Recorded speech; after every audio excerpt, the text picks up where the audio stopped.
پیچھے سے اٹھا دی تو آپ کی پشت کو دیکھا تو اس میں گڈھے پڑے ہوئے تھے, گڑھے جیسے پڑے ہوئے تھے, وہ سیاہ ہو رہے تھے. اور حضرت عمر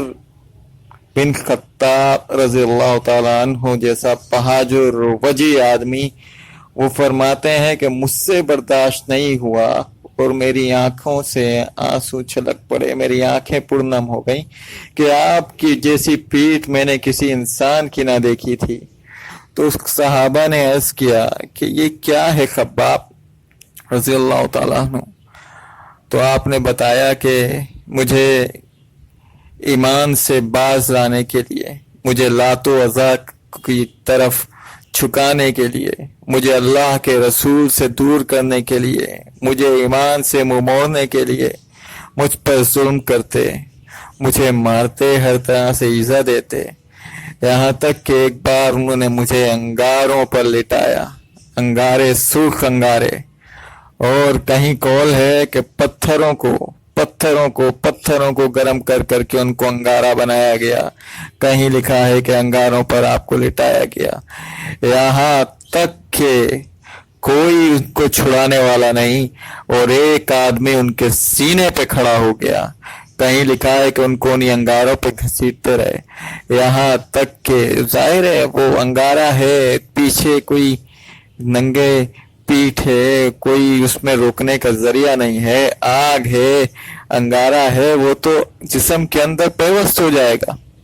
تو وہ انگارے جسم کے اندر پیوست ہو گئے, اور آپ جسم کے اندر جب پیوست ہو گئے تو جسم سے جو رطوبت نکلی, جو چربی پگھلی, اس چربی کے پگھلنے سے وہ انگارے پھر بجھے اور ٹھنڈے ہوئے, اور اس حال میں بھی انہوں نے اشہد اللہ الہ الا اللہ و اشہد ان محمد عبدہ و رسولہ کا نعرہ لگایا کہ آپ نے اپنے ایمان کو نہیں چھوڑا. یہ ہے حضرت خباب, اور یہی حضرت خباب ایک مرتبہ خانہ خدا میں, حرم میں رسول کریم صلی اللہ علیہ وآلہ وسلم, یہ ظلم آپ سے چکے ہیں, سے ملاقات ہوئی تو آپ کے قریب آئے اور آپ سے عرض کیا, یا رسول اللہ صلی اللہ علیہ وآلہ وسلم, آپ ہمیں صبر محض کا درس دیتے ہیں. مفہوم بتا رہا ہوں آپ کو ان کی باتوں کا, تو اگر ہم ان کا جواب نہیں دیتے, کم سے کم آپ اللہ سے تو دعا کریں کہ وہ ہمارے لیے کوئی رستہ بنا دے, ہمیں ان کے شر سے نجات دے دے, ہماری ان سے جان چھڑا دے. تو اللہ کے رسول صلی اللہ علیہ وآلہ وسلم نے ارشاد فرمایا کہ خباب یہ تم کیا کہہ رہے ہو؟ ہم سے پہلے لوگوں کو سروں پر آرا رکھا جاتا اور اسے چلایا جاتا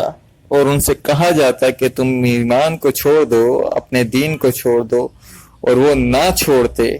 اور وہ اف تک نہ کہتے, اور ان کو 2 ٹکڑے کر دیا جاتا.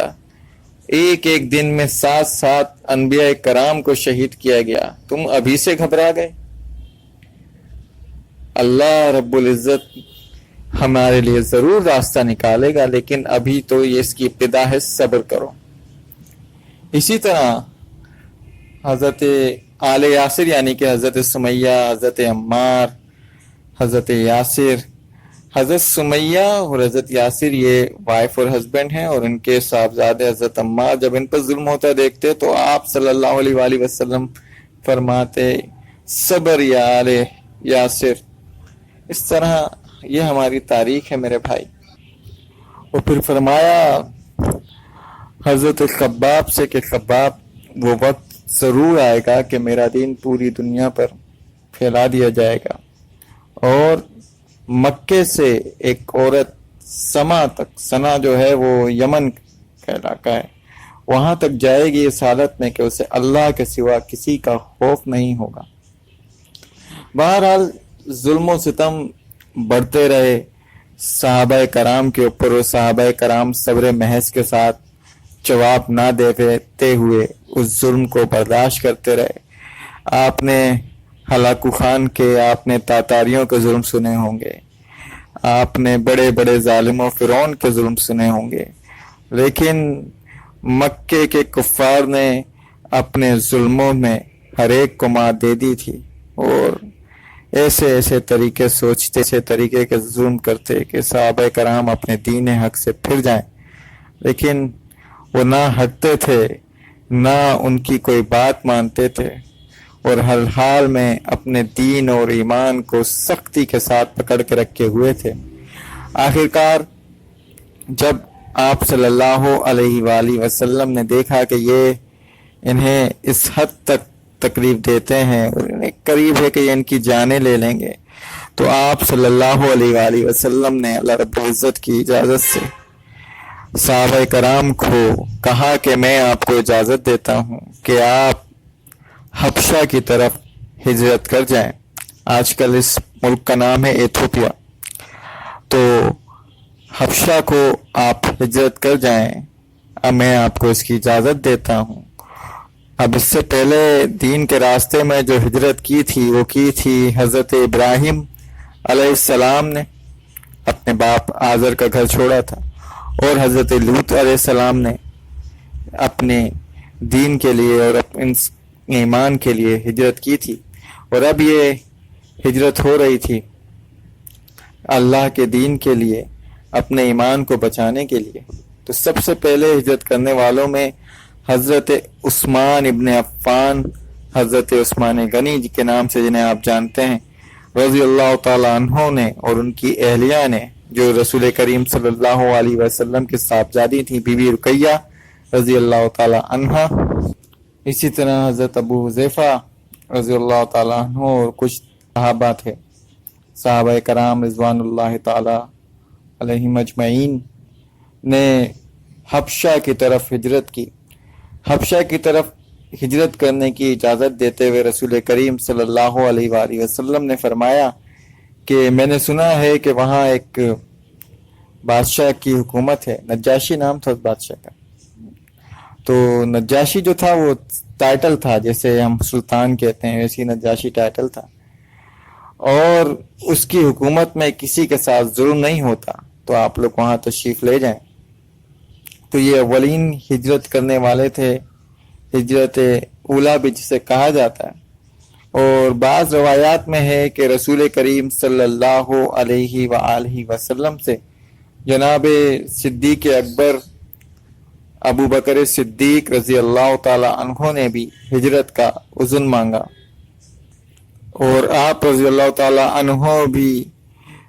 ہجرت کے لیے روانہ ہوئے حبشہ۔ اور جب آپ روانہ ہوئے تو ایک مقام آیا جہاں پر عام لوگ جمع تھے، اور ان کا سردار تھا دغنہ۔ تو جب اس نے دیکھا جناب حضرت صدیق اکبر رضی اللہ تعالیٰ عنہ اپنی سواری، اپنے اونٹ لے کر چلے جا رہے ہیں، تو وہ آپ طرف دوڑا اور آ کر کہنے لگا، اے ابو بکر، حضرت بکر صدیق رضی اللہ تعالیٰ عنہ کو پکارا، اے ابو بکر، کہاں کے ارادے ہیں، کہاں کو جاتے ہو؟ جناب صدیق اکبر رضی اللہ تعالیٰ عنہ نے فرمایا کہ میں حبشہ کی طرف ہجرت کر رہا ہوں۔ مکے کے حالات تو آپ نے دیکھے ہیں کہ کس قدر ظلم و ستم ہے۔ تو اس نے کہا، دغنہ نے کہا کہ یا ابو بکر، واللہ بے شک اے ابو بکر، آپ صلہ رحمی کرنے والے ہیں، واللہ آپ بیواؤں کا ساتھ دینے والے ہیں، ان پر شفقت کرنے والے ہیں، واللہ آپ غلاموں کو آزاد کرنے والے ہیں، آپ جیسے شخص کو میں جانے کی اجازت نہیں دے سکتا، میں آپ کو ہرگز جانے نہیں دوں گا۔ تو ابو بکر صدیق رضی اللہ تعالیٰ عنہ نے فرمایا کہ ابن دغنہ، میں کیا کروں کہ مجھے مکے والے چین نہیں لینے دیتے، مجھے نہیں چھوڑتے، میرے کو عبادت نہیں کرنے دیتے، مجھے تکلیف دیتے ہیں۔ تو اس نے دغنہ نے کہا کہ آپ واپس جائیے، میں آپ کو اپنی پناہ میں لیتا ہوں، میں دیکھتا ہوں کہ یہ آپ کو کیسے اور پریشان کرتے ہیں، یہ نہیں کریں گے۔ اچھا جی، حضرت ابو بکر صدیق رضی اللہ تعالیٰ عنہ اس کی یہ بات سن کر واپس آ گئے، اور ابن دغنہ جو تھا یہ داخل ہوا مکے میں، اور دیکھا کہ دارالندوہ میں وہ کمیٹی جہاں پہ سرداران قریش، روسائے قریش بیٹھتے تھے، وہ آیا اور اس نے آ کے کہا اے روسائے قریش، اے قریش کے سرداروں، میں نے جناب حضرت ابو بکر صدیق رضی اللہ تعالی عنہ کو اپنی فرمان میں یا اپنی امان میں لے لیا، وہ میری امان میں۔ اگر تم نے سے کسی نے انہیں کوئی تکلیف دی تو میں اپنے قبیلے سمیت تم اس حملہ کروں گا اور اس کی بوٹی بوٹی کر دوں گا۔ تو کفار قریش اس کو دیکھتے رہے، کچھ بول نہیں سکے، کہا یہ تو ایسے ہی لوگ ہیں، ان کا تو کوئی آگے پیچھے ہے نہیں، یہ حملہ کر دیں گے، اس میں کوئی شک نہیں۔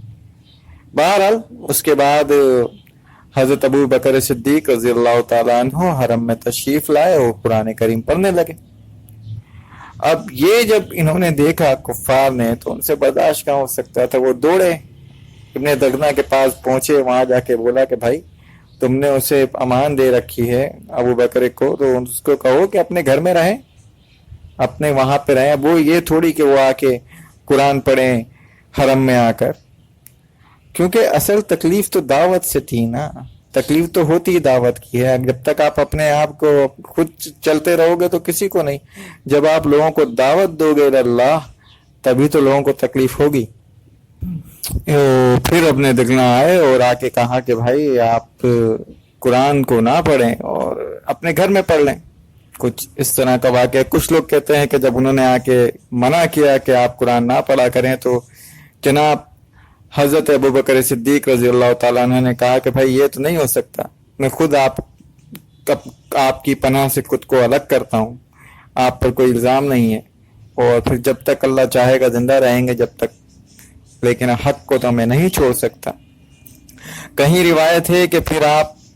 اپنے گھر کے صحن میں بیٹھ کر قرآن پڑھتے اور آتے جاتے جو لوگ سنتے وہ اس وہیں پہ دم بخود کھڑے رہ جاتے،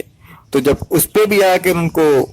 کہا کہ نہیں آپ ایسا نہیں کر سکتے تو اس پہ آپ امان سے اس کی الگ ہوئے ابن دغنہ کی۔ پیارے دوستوں، ان واقعات کو آگے بڑھائیں گے انشاءاللہ اگلی لیکچر میں۔ یہ سمجھ لیجئے کہ جو حق کا راستہ ہے وہ آسان نہیں ہے، آپ کو اور مجھے تو بس قسمت سے اللہ پاک نے خوش نصیبوں میں لکھا اور ایمان کی دولت گھر بیٹھے حاصل ہو گئی، لیکن جن لوگوں نے اس کے لیے قربانی دی ہے وہ پر کہتے ہیں نا جن کا رتبہ ہے سوا ان کی سوا مشکل ہے، تو رتبات اسی طرح ملتے ہیں، رتبے مرتبے اسی لیے ملتے ہیں کہ اللہ کی راہ میں قربانی دیا جائے۔ اللہ پاک مجھے اور آپ کو قربانی دینے والا اور حق کی راہ میں کھڑا ہونے والا بنائے اور اللہ کے دین پر اللہ کے احکامات نازل کرنے والا بنائے۔ صلی اللہ تعالی علی خیر خلقہ محمد و آلہ و اصحابہ اجمعین برحمتک یا ارحم الراحمین۔